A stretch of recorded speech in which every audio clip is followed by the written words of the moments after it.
हमके छोड़ गईला तू, दिल तोड़ गईला तू, हमके छोड़ गईला तू, दिल तोड़ गईला तू, कहीं ढहला तू ऐसन जुलूम।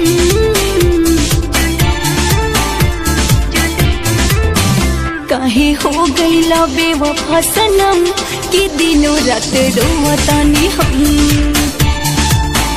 काहे हो गईला बेवफा सनम कि दिनों रात रोवतानी हम। हमके छोड़ गईलू तू, दिल तोड़ गईलू तू, हमके छोड़ गईलू तू, दिल तोड़ गईलू तू, काहे दिहलू तू ऐसन जखम।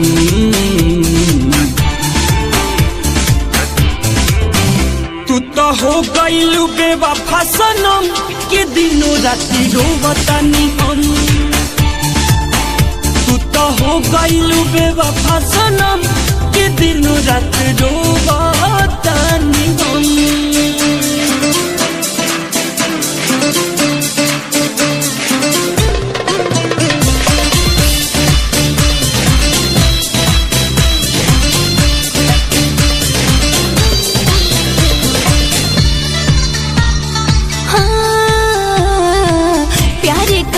धोखा काहे तू गईला, होके हमार तू हमार नहीं भइला।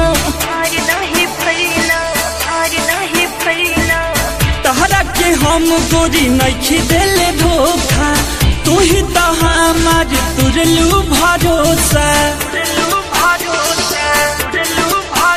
कैला चाहत के खून खत्म भइल सुकून, कैला चाहत के खून खत्म भइल सुकून, अब तो जिंदगी में बढ़ल गजन।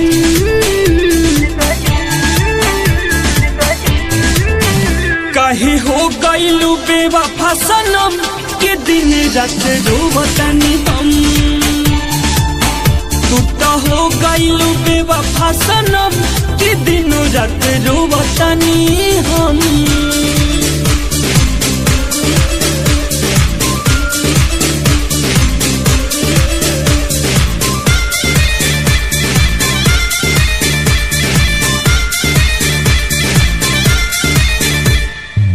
पीपर के छैया तू खैलू हो किरिया, तनिको ना रहे हमार फिकिरिया। तनिको ना बुझता र दिलवा के हाल हो, बिन तोहरा एक पल बजियल मोहाल हो।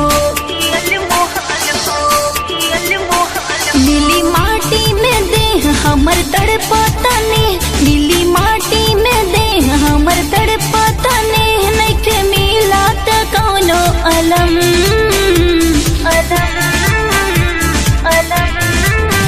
काहे हो गईला बेवफा सनम कि दिनों रात रोवतानी हम। काहे हो गईला बेवफा सनम कि दिनों रात रोवतानी हम।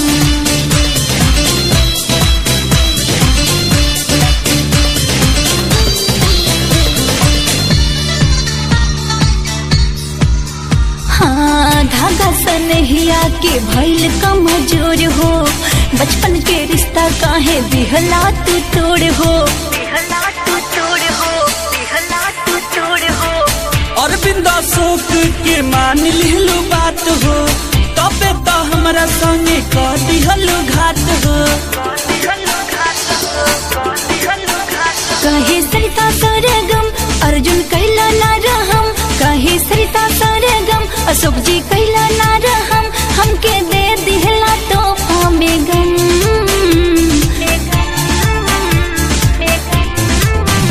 कहे हो गईला बेवफा सनम के दिनों रात रोवतानी हम। तू तो हो गईलू बेवफा सनम कि दिन रात रोवतानी हम।